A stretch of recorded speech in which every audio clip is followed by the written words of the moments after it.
Quando você acordar, comece bem o seu dia, deve a tristeza tirar, e por somente alegria. Sei, oh, sei, oh, sei, oh. Vamos entrar agora na questão, no próximo item, que é o de povoamento da terra. Adão. Questão número 50. Kardec pergunta: a espécie humana começou por um só homem? E a resposta foi óbvia, né? Não, aquele a quem chamais Adão não foi o primeiro, nem o único que povoou a terra. E Kardec pergunta: podemos saber em que época viveu Adão? Ele vai falar assim: mais ou menos no que assinalais, aproximadamente 4.000 anos antes de Cristo. E aí Kardec completa: o homem cuja tradição se conservou sob o nome de Adão foi um dos que sobreviveram em certo país após alguns grandes cataclismos, e que em épocas diversas perturbaram a superfície do globo e veio a ser o tronco de uma das raças que hoje o povoam. As leis da natureza se opõem a que os progressos da humanidade, constatados muito tempo antes de Cristo, tenham se cumprido em alguns séculos. Se o homem não estivesse sobre a terra, senão depois da época assinalada para a existência de Adão. Alguns consideram, e com muita razão, Adão como um mito ou uma alegoria, personificando as primeiras idades do mundo. Eu, sinceramente, não tenho nada a comentar aqui sobre a questão do Adão, até porque não tem muita relevância. Diversidade das raças humanas. Então, mais um item. Questão 52. De onde vêm as diferenças físicas e morais que distinguem as variedades de raças humanas sobre a Terra? Veja o termo, raças humanas, né? Diferenças físicas e morais que distinguem as variedades das raças. Bom, aí o espírito responde: do clima, da vida e dos costumes. O mesmo ocorre com dois filhos de mesma mãe que, educados um longe do outro e diferentemente, não se assemelham em nada quanto ao moral. Bom, vale aqui uma conclusãozinha muito rápida, por exemplo, com relação à pigmentação da pele. Os povos que se desenvolvem e habitavam as regiões mais equatoriais sempre tiveram que se proteger do excesso da radiação ultravioleta. Por que isso? Porque o ultravioleta é uma onda eletromagnética que penetra a nossa pele profundamente. Mas existem 3 tipos de ultravioleta. O A, que é o mais energético, o B, que fica mais superficial, e o C, que fica lá em cima, na atmosfera, bloqueado pela camada de ozônio. Então, o A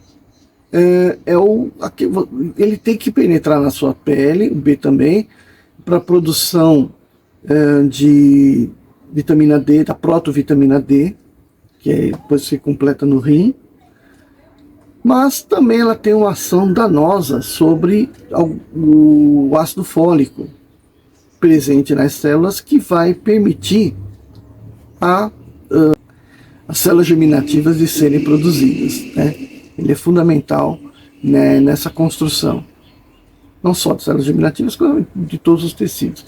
Então o ácido fólico, o ultravioleta, acaba danificando esse ácido fólico. Isso pode levar a espécie até a esterilidade. Uma proteção contra isso é absorver esse raio ultravioleta na pele, através de uma pigmentação escura chamada melanina. Então todo ser que habita ali a região do Equador, vai ter uma grande produção de melanina, que é um dos fatores transmitidos geneticamente. E aparentemente existe, né, que deixa a pele escura. Mas à medida que esses povos vão para regiões mais setentrionais, mais próximas dos polos, a oferta de ultravioleta do Sol diminui drasticamente por conta da absorção pela atmosfera, tá? E a inclinação da Terra, né? A inclinação da Terra faz com que uma camada maior de atmosfera esses raios tenham que passar, chegando a oferta lá na superfície menor. E se o corpo tiver com essa proteção, ele não absorve o necessário para a produção da vitamina D. Então o que acontece? O corpo tem que perder a melanina. Tem que ficar com a pele mais branca, no caso fica rósea, né? Possível, para poder fazer essa absorção. Então veja que o Espírito está explicando isso de outra forma. Ele está mostrando o clima, né?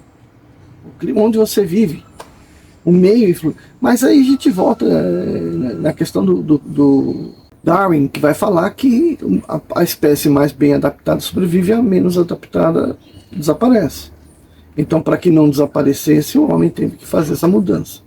E como disse Gregor Mendel mais para frente, uma característica que era transmissível de pais para filhos, a genética. Então aqui o Espírito antecipa todos esses conhecimentos.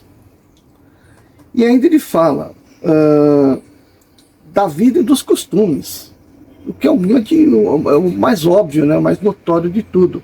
Você pega um povo, por exemplo, como o povo egípcio, que foi criado sobre aquela mentalidade da existência de vários deuses, e para tudo tinha um Deus, então para tudo tinha que estar fazendo uma oferta, e obviamente isso facilitava os mais entendidos, né, que se tornavam sacerdotes e portanto recebiam as oferendas, o trabalho daquele povo mais inocente. Então essa é uma característica de um povo. Então ele vai viver sobre aquela forma de pensar, de agir, tá? Aí você pega um povo diferente, vamos pegar um povo chinês, por exemplo, que tinha uma outra interpretação da vida, muito mais naturalista, lá, graças a Lao Tse, né, que teve o Tao, uma forma de explicar a integração do homem com a natureza, sem botar nenhuma história de Deus no meio, né?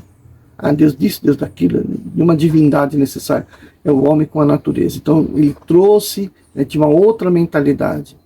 E obviamente essas duas, como também a própria alimentação do povo, um povo que é nômade, ele tem que se adaptar à região, tem que ser caçador, tem que ser basicamente caçador, né? Ou levar seus animais com ele, fazer uma pecuária também nômade, né? Mas os que são mais, os povos mais sedentários, vamos dizer assim, mais fixos, eles têm o que? Eles criaram a agricultura e daí, a partir da agricultura, também criaram a pecuária fixa, né? Não migratória, e aí, portanto, tem uma outra condição de vida, outra forma de se alimentar. Tá? Então, tudo isso que é a cultura, o Espírito já está falando para Kardec. Aí vamos falar mais um pouquinho agora, a questão número 53, ele diz assim: o homem nasceu sobre diversos pontos do globo, ou o homem nasceu apenas num lugar? E o Espírito diz, sim, e em épocas diversas. E isso é uma das causas da diversidade de raças. Depois, os homens, em se dispersando sob diferentes climas, aliando-se a outras raças, formaram novos tipos. Tá? Então, ele está antecipando aí de novo, né, toda essa teoria da formação de diversas raças. Hoje a gente não diz raça, né? Hoje a gente diz a palavra mais bonitinha, a gente fala etnia, né? Mas à época era raça, né? Então, diversas etnias foram surgindo, diversas partes do planeta se modificando, como nós falamos aqui a respeito dos climas, depois se juntando e, por ser a mesma espécie, podendo cruzar entre si e formar descendentes férteis, que carregam características de ambos as etnias. E aí o Kardec ainda pergunta, essas diferenças constituem espécies distintas? E aí é claro que não, né? E o Espírito diz, certamente que não, todos são da mesma família.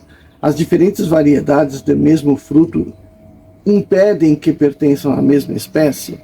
Então ele está falando aqui, né? Você pega duas maçãs, uma grandona, bem vermelha, a outra mais pequenininha, verde, não tão vermelha, né? Meio amarelada. Vão deixar de ser maçã? Não, são duas maçãs diferentes. Então ele está fazendo uma analogia com os frutos, mas a gente pode interpretar muito bem isso, né? Com relação notoriamente os grupos de etnia bastante bem definidos, que é os caucasianos, os negros, os amarelos asiáticos, né, e os vermelhos ou índios, né. Então tem características bastante diferentes, mas que são todos a mesma espécie, o Homo sapiens, né. Aliás, isso aí dá para voltar mais atrás ainda no tempo, porque cerca de 70 mil anos atrás, houve alguns cataclismas na Terra que selecionaram o Homo sapiens como o Homo sapiens como a espécie que vingou, né? Então muitos se perderam, tá? Foram vítimas desses cataclismas. E aí, a partir daí, a gente vai ter uma raça mais ou menos uniforme, né? Uma espécie bem uniforme aqui.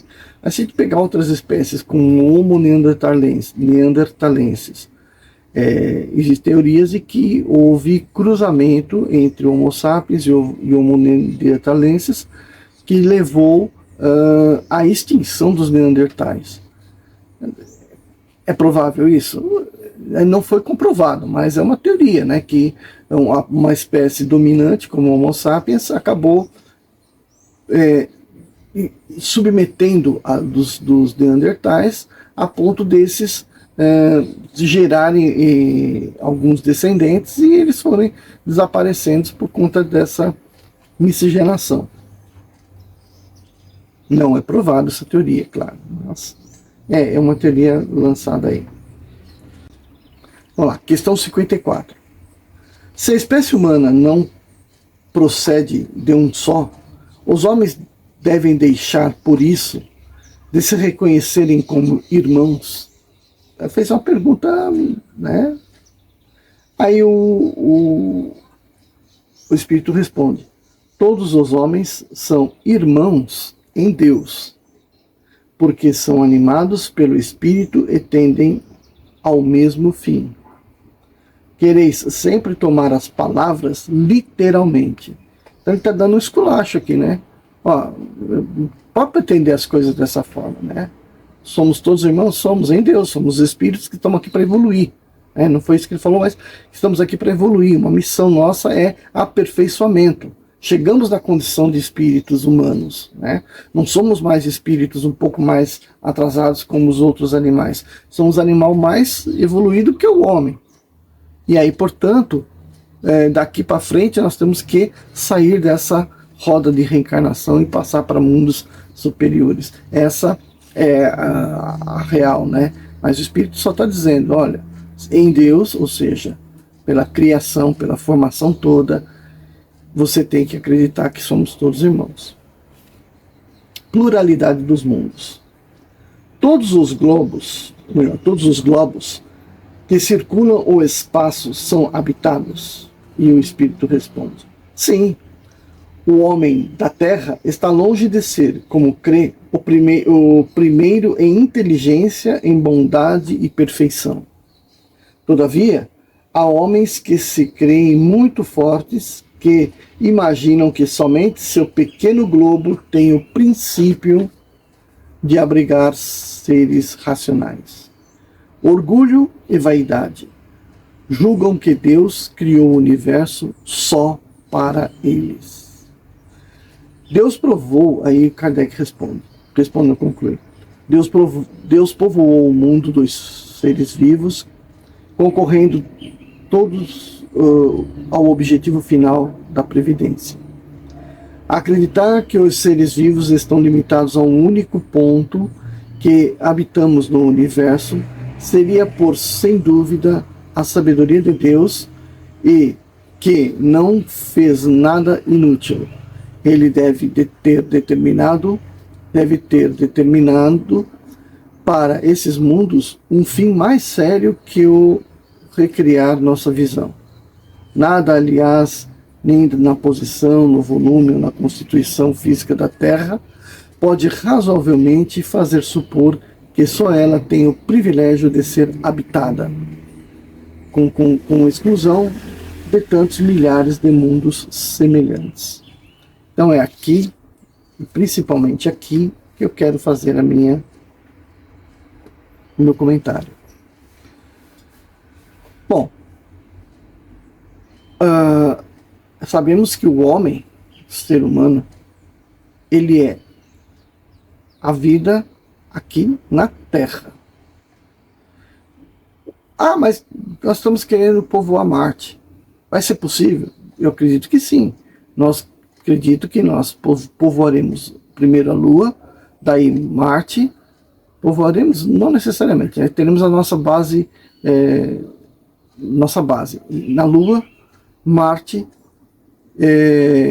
Ganimedes, Calisto,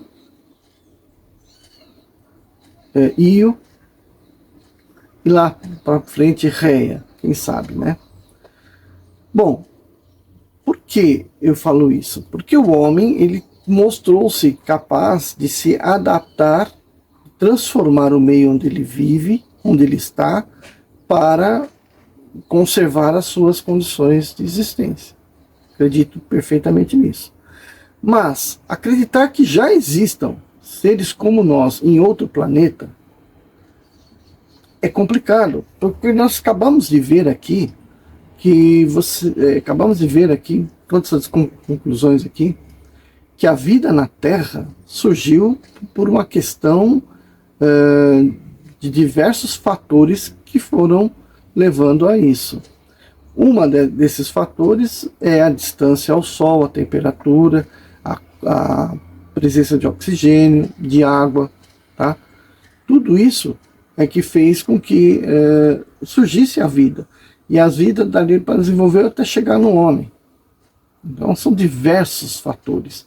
É aquela questão da probabilidade, lembra do acaso? Então é uma probabilidade muito, muito, muito, muito, muito pequenininha de você encontrar um outro planeta com as mesmas condições que a Terra. Então, para a Terra, para o ser humano, como nós conhecemos, acredito que ainda seja somente a Terra.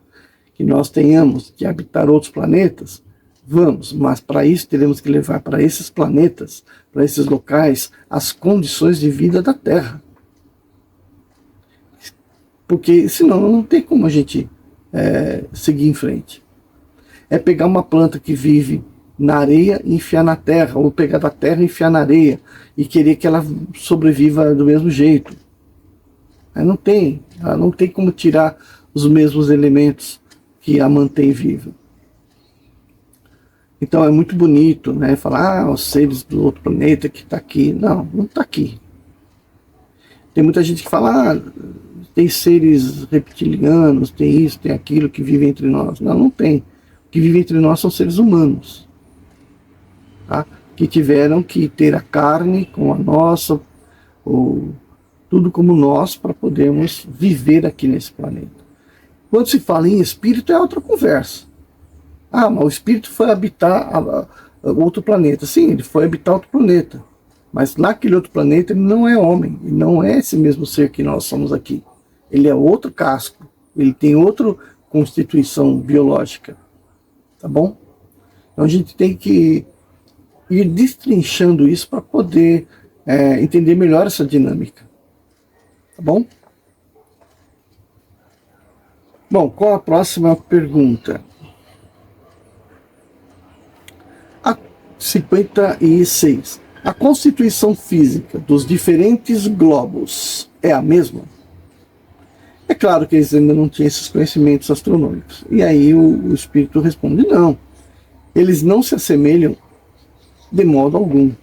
Quer dizer, você pega a Vênus aqui do lado, né, a gente vê toda noite ele brilhando bonito no céu, né? Para quem não conhece, Vênus, tirando a Lua, é o astro mais brilhante do céu. Né? Você tem o Sol, tem a Lua, depois é Vênus. Rivalizando um pouco com Júpiter, né? São os 4 mais brilhantes do céu. Então, todo mundo vê Vênus aqui. Será que o homem... E Vênus tem um tamanho muito próximo do nosso planeta. Nasceram juntas, né? Nasceram juntos os 2 planetas. Será que a gente tem condição de viver em Vênus? Não. Só a diferença de pressão atmosférica, porque lá tem muito mais gás na atmosfera, achata, massa, qualquer tipo de corpo que a gente coloca do lado de lá. A pressão atmosférica lá é extremamente alta. Não dá para viver lá. E as constituições quase as mesmas, modificando apenas o que? Na atmosfera. Então já não dá, né?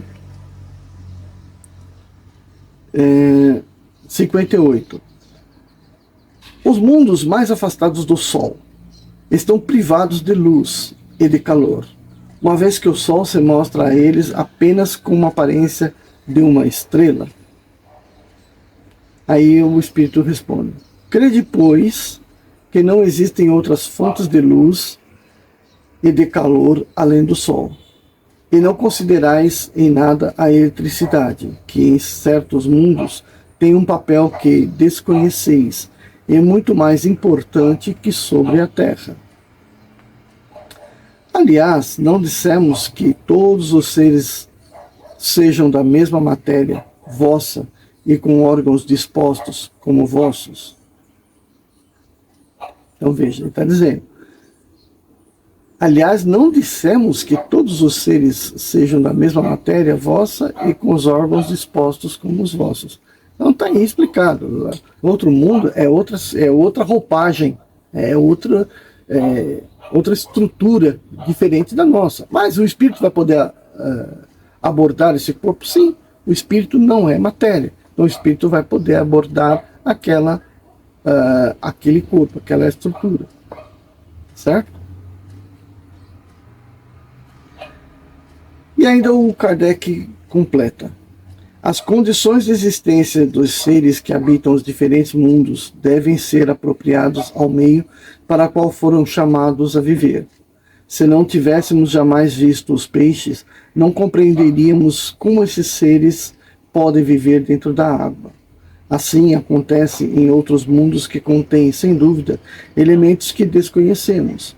Não vemos nós sobre a Terra as longas noites polares iluminadas pela eletricidade das auroras boreais? Que há de impossível que, em certos mundos, a eletricidade seja mais abundante que sobre a Terra e desempenhe um papel de ordem geral cujos efeitos não podemos compreender.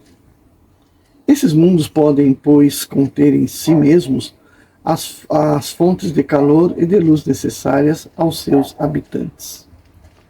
Então é o que a gente fala sobre Júpiter, Saturno, né? Existem seres que habitam lá? Habitam lá? Sim, espíritos habitam seres que estão lá naqueles planetas. Isso é possível. Mas nada tem a ver com nós aqui na Terra. Tá bom? Então agora encerra aqui o capítulo 3. Deixa eu só checar direitinho se eu estou falando certo. E aí a gente vai já começar no capítulo 4, tá bom? Então o capítulo 3 se encerrou aqui. Aí vem aquela discussão que eu falei que eu vou pular, porque não é pergunta e resposta, tá bom? Então, na sequência a gente vai para o capítulo 4. acordar, comece bem o seu dia, deve a tristeza tirar, e por somente alegria